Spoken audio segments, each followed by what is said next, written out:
As a result of that day, Sharifa and I have been much closer. In fact, she spends 2 or 3 nights here a week in dungarees and haymaker shirts. She sleeps in dungarees and several things underneath. I shall have to write you a whole other letter about this. In fact, I waited and waited before writing because foolishly I hoped that I could write you, I have or have not Sharifa. The awful thing is that I don't even know. Sometimes I think that I am just up against that awful, hard-to-get virgin block. It is difficult to explain. So hard to know what is clever maneuvering on her part, what is a lack of passion, and what is fear, just plain fear of losing all her marketable value, and that I won't care once I've had her. She is terribly affectionate at times, and kissing is heaven. However, I don't know quite how soon or if I should clamp down. I simply don't know. All the rules for playing the game are given me by Paul or else Tesmamani. Both are men. T says if you don't get them the first 2 times, you never will. A frightening thought. But then, he is a man. I told Paul one couldn't buy desire, and he said desire can come, but only with habit. And never does it mean what it means to us. Rather less than holding hands, supposedly. Everything is very preliminary and pleasant, like the beginning of a love affair between a virgin and her boyfriend in some automobile. Then, when we are finally in bed, she says, "Now sleep." Then comes either goodbye or a little Arabic blessing, which I repeat after her. There we lie like 2 logs, one log with open eyes. That's my favorite line.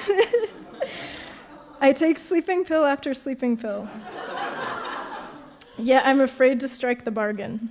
It is very difficult for me, particularly as her affection and tenderness seem so terribly real.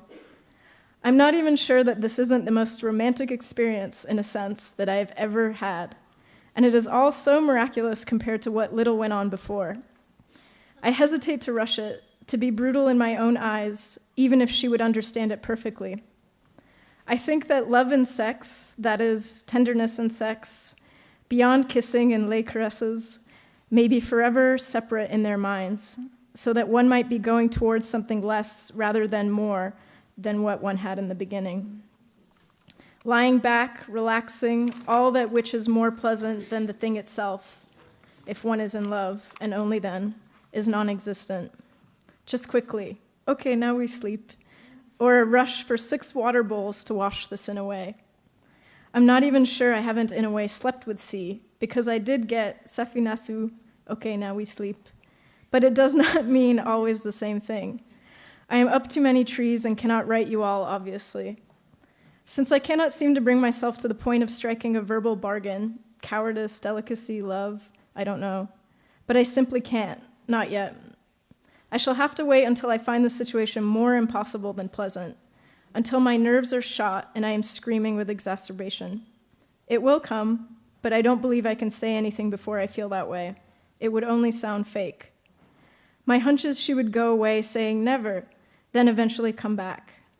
At the moment, no matter what, I am so much happier than I was. She seems to be getting a habit of the house. Last night she said, "It's strange that I can't eat eggs in my own house, but here I eat them." Later she said that her bed at home was not as good as mine.